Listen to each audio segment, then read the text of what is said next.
नमस्कार साथियों, जैसा कि आप सभी को विदित है कि इस बार के चुनावी नतीजे हमारी अपेक्षा के अनुरूप नहीं रहे। कहीं ना कहीं हमारे कार्यकर्ता हम सब लोग मिलकर हमारी कांग्रेस पार्टी की रीति नीतियाँ और जन सरोकार के जो हमारे नतीजे और हमारी जो योजनाएं थी उनको हम लोग जन जन तक, गांव तक, ढाणे तक नहीं पहुंचा पाए और जिसके कारण हमें अपेक्षा अनुरूप जो है नतीजे नहीं मिले। पर मेरा ये मानना है कि एक कार्यकर्ता चाहे वो सत्ता में हो या विपक्ष में हो, उसे जनता से सदैव जुड़े रहना चाहिए, जनता से जुड़े मुद्दों को लगातार उठाते रहना चाहिए और जनता की आवाज़ बनकर जो है वो प्रशासन और सरकार के सामने उसे हमेशा खड़ा रहना चाहिए। चूँकि अब 5 साल हमें विपक्ष में रहने का जनता ने आदेश दिया है, पर इसके बावजूद मैं ये कहना चाहूँगा कि कार्यकर्ता के रूप में, एक कांग्रेस के एक सिपाही के रूप में मैं बाड़मेर विधानसभा और बाड़मेर जिले के लिए हमेशा अपने कार्यकर्ताओं के साथ में, अपने साथियों के साथ में और जनता के साथ जुड़कर हम हमारी आवाज़ जो है वो लगातार सरकार के समक्ष रखेंगे। साथ ही साथ जैसा कि अभी तक मैंने देखा है कि जब जब भाजपा सरकार राज्य में आती है तब एक तो भ्रष्टाचार बढ़ता है और दूसरा जन सरोकार की जितनी भी योजनाएं होती हैं उनको बंद कर दिया जाता है या कहीं ना कहीं उनको ठंडे बस्ते में डाल दिया जाता है।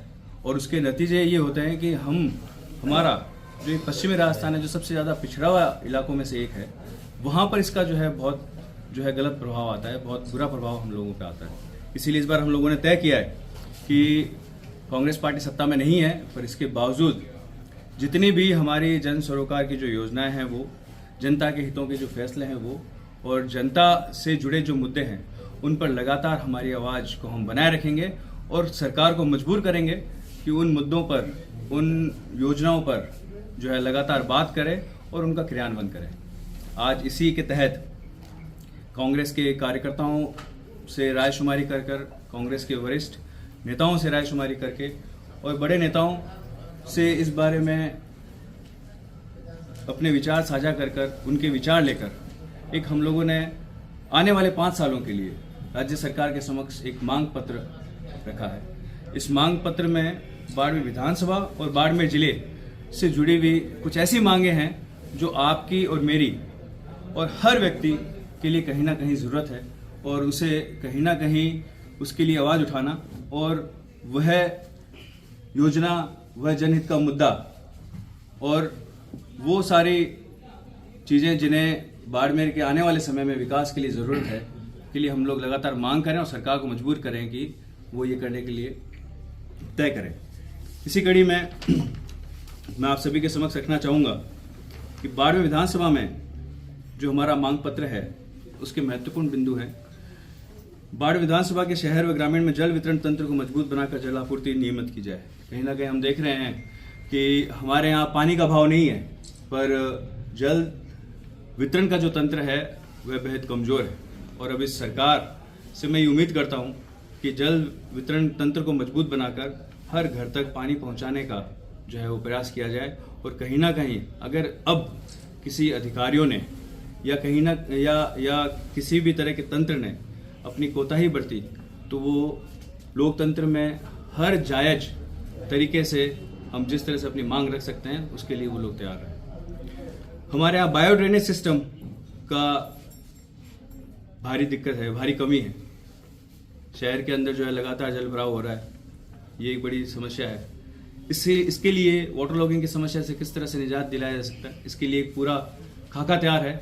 वो खाका मैं स्वयं जो है वो सरकार के समक्ष रखूंगा और मैं चाहता हूं कि उसका क्रियान्वयन हो तो इससे हमें निजात मिले। प्राथमिक स्वास्थ्य केंद्र, मुख्य स्वास्थ्य केंद्र, मुख्य चिकित्सालयों, सभी विद्यालय महाविद्यालय में ये अभी तक का भाजपा का जो मैंने देखा है, जितने साल सत्ता के मैंने देखे हैं, उसमें होता ये है कि हमारे यहाँ स्वाभाविक है कि हमारे यहाँ जो शिक्षक है उनकी कमी है, चिकित्सकों की कमी है और जो शिक्षक और चिकित्सक हमारे यहाँ शिक्षा का अभाव होने के कारण ज़्यादातर बाहर से हैं और बाहर के जो व्यक्ति जो ट्रांसफ़र करा के यहाँ से चले जाते हैं और हमारे यहाँ सारी सीटें खाली रह जाती हैं। ये बड़ी दिक्कत वाली हमारे सामने दिक्कत आती है हमारे सामने, और अमूमन ये भाजपा राज में ऐसा होता है, उसको कहीं ना कहीं बंद किया जाए, रोका जाए और ये तय किया जाए कि हमारे यहाँ की कोई पोस्टें खाली नहीं हो। खेलों में हम लोग लगातार आगे बढ़ रहे हैं, पर पिछली सरकार की जो खेलों की योजनाएं थी, चाहे वो ग्रामीण ओलंपिक हो और खेलों के प्रोत्साहन देने के लिए जितनी भी सारी योजनाएं थी, अगर वो बंद होती हैं तो हमारे खिलाड़ियों को बहुत नुकसान होगा। मैं ये पूरी कोशिश करूंगा कि वो योजनाएं, खास तौर पे इस मारवाड़ में हमारा जो पश्चिमी क्षेत्र है, जहां पर खेलने के लिए खिलाड़ी को खेलने के लिए बहुत कम एक्सपोजर है, वहां पर इस तरह की योजनाएं बंद नहीं हो और उनके लिए साधन संसाधन किस तरह से जुटाए जा सकते हैं, इसके पूरे प्रयास हों। इसके लिए हम लोग इस मांग पत्र को इस मुद्दे को शामिल करते हैं। साथ ही साथ आने वाले समय में जिस तरह से जनसंख्या की लगातार बढ़ोतरी हो रही है और प्रशासन को जिस मुस्तैदी से काम करना चाहिए, मैं मांग करता हूं कि एक नवीन उपखंड कार्यालय एसडीएम बाड़मेर ग्रामीण का सृजन किया जाए। एक नवीन एडीएम पद की हमें ज़रूरत है आने वाले 5 सालों में। विशाला और चवा जैसी तहसीलें हैं, जैसे जगहों को जो है एक नवीन तहसील कार्यालय जो है वहाँ खोला जाए। और कानून और व्यवस्था भाजपा राज में हमेशा एक बड़ा मुद्दा रहा है। आप सब लोग जानते हैं कि जब भाजपा राज आया है तब कानून व्यवस्था का किस तरह से माहौल उड़ाया गया है, किस तरह से तार किया गया है। तो मैं चाहता हूं कि एक नवीन पद उप अधीक्षक का बनाया जाए, कानून व्यवस्था बाड़मेर शहर। विशाला जैसे गांव में पुलिस थाने खोले जाए। आज हमें जरूरत है ही, अगले आने वाले 5 सालों में तो इसकी बहुत ज़्यादा जरूरत है। और जब तक हम लोग ये नहीं करेंगे तब तक हमारे यहाँ कानून व्यवस्था को, प्रशासन को मुस्तैद रखना और मुस्तैदी से उसका कार्य करना मुमकिन नहीं है। इसीलिए ये हमारी ज़रूरतें हैं, इन ज़रूरतों को पूरा किया जाए। बाड़मेर जिले में डेजर्ट नेशनल पार्क जो है हमारी सबसे बड़ी मांग, इसी कारण से हमारा विकास अवरुद्ध है। कहीं ना कहीं आज उस एरिया में जो व्यक्ति बैठा है, उस व्यक्ति को अपनी मूलभूत सुविधाएं जो उसे जीवन यापन की ज़रूरत है उसकी बहुत कमी है। उसका इस डीएनपी कारण से वो अपनी मूलभूत की सुविधाओं को भी जो है वो पूरा नहीं कर पा रहा है। इसीलिए डीएनपी के मुद्दे को कि कहीं ना कहीं उसमें रियायत दी जाए, छूट दी जाए और ख़ास तौर पे कम से कम मूलभूत सुविधाओं को विकसित करने के लिए जो है वो रियायत दी जाए। इसके लिए केंद्र सरकार से बात कर और राज्य सरकार को इस ओर सोचना चाहिए, बात करना चाहिए। बाड़मेर, जालोर, सांचौर और बालोतरा जैसलमेर को एक संभाग बनाना चाहिए। संभाग बनाकर पिछली बार हम सब लोगों ने प्रयास भी किया था, पर कहीं ना कहीं उसमें कमी रही और बाड़मेर संभाग का मुख्यालय जो है वो बाड़मेर संभाग और उसका मुख्यालय बाड़मेर ये नहीं बन पाया। पर अगले 5 सालों में, आने वाले समय में इसकी बहुत ज़्यादा हमें ज़रूरत है और ये फैसला जो है वो सरकार को लेना ही चाहिए, जिसके नतीजे बहुत अच्छे आएंगे। और आने वाले समय में जब विकास की दृष्टि से देखा जाए तो एक संभाग के रूप में हम लोग अच्छी तरह से विकसित हो सकते हैं। हमारे यहाँ योजनाओं का जो है क्रियान्वयन सही तरीके से हो सकता है, इसलिए इसकी जरूरत है हमें। आप सबको ये विदित है कि अब बालोतरा एक अलग जिला हो गया है, बाड़मेर एक अलग जिला है और 2 बड़े प्रोजेक्ट जो हमारे जिले को जिसके लिए जाना जाता था, रिफाइनरी का प्रोजेक्ट और तेल व गैस उत्खनन का जो प्रोजेक्ट है, उनका बड़ा इलाका जो है वो बालोतरा में चला गया। अब हमारे पास में उससे संबंधित कार्य और उससे संबंधित इलाका जो है बहुत कम बचा है। इसीलिए अब बाड़मेर को जो है औद्योगिक रूप से विकसित करने के लिए हमारे यहाँ नए उद्योगों की जो स्थापना है उसमें प्राथमिकता देने के लिए बाड़मेर को एक औद्योगिक जिले की श्रेणी में रखा जाए। नए उद्योग लगाने के लिए यहाँ छूट दी जाए। अगर ऐसा नहीं हुआ तो उद्योग के क्षेत्र में हम पिछड़ जाएंगे। और चूंकि मैंने बताया कि अब रिफाइनरी और ये बड़े जो प्रोजेक्ट हैं वो हमारे ज़िले में नहीं रहे, तो आने वाले समय में हमारे ज़िले में और हमारे ज़िले कि जो ज़िले में जो रोजगार के साधन हैं, व्यापार के साधन हैं, वो बहुत कम हो जाएंगे। इसीलिए ज़रूरी है कि उनसे जुड़े हुए उद्योग वो हमारे यहाँ लगाए जाएं।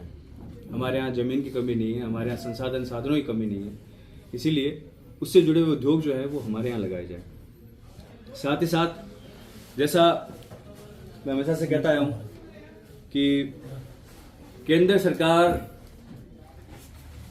के नक्शे में कई मर्तबे ऐसा लगता है कि बाड़मेर जैसलमेर जिला तो है ही नहीं।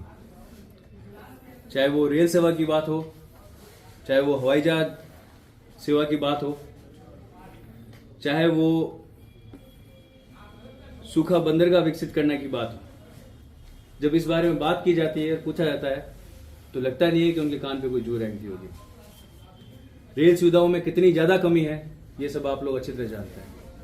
हवाई सेवा का एक हमें झुंझुना इतने लंबे समय से पकड़ा रखा है, पर इसके बावजूद आज तक कभी शुरू नहीं हुई। जैसलमेर से भाबर योजना के पोस्टर पूरे शहर में लगे हुए मैंने देखे हैं, आपने भी देखे होंगे, और उनके नाम पे वोट बटोरा गया।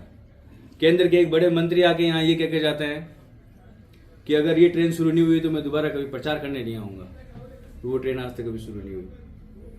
इसीलिए चूंकि अब केंद्र और राज्य सरकार जिसके नाम पे इन्होंने वोट मांगा, कड़ी से कड़ी जोड़ी जाए, डबल इंजन की सरकार बनाई जाए, जिस नाम पे इन्होंने वोट मांगा है, अब वक्त है कि वो अपना वादा पूरा करे।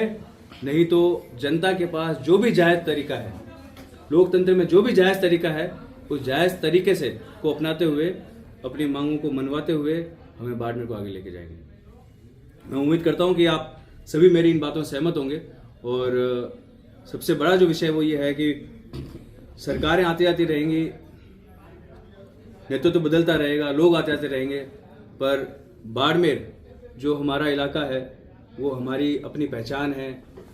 हमारी ये जो आपसी अपनायत है, प्रेम है, इसके साथ ही साथ इसको आगे कैसे बढ़ाया जाए, कैसे इसको आगे ले जाया जाए और कैसे इसको एक विकसित जिले के रूप में, क्षेत्र के रूप में रखा जाए, ये हम सबकी प्राथमिकता सदैव रही है, आने वाले समय में रही है। साथ ही साथ मैं आप सब लोगों के मार्फत इसमें पूरा सहयोग चाहता हूं कि हम लोग जब मिलकर अगर बाड़मेर की बात करेंगे तो निश्चित तौर पर बाड़मेर की बात को सुना जाएगा, बाड़मेर की बात को समझा जाएगा और बाड़मेर की बात को माना जाएगा। धन्यवाद।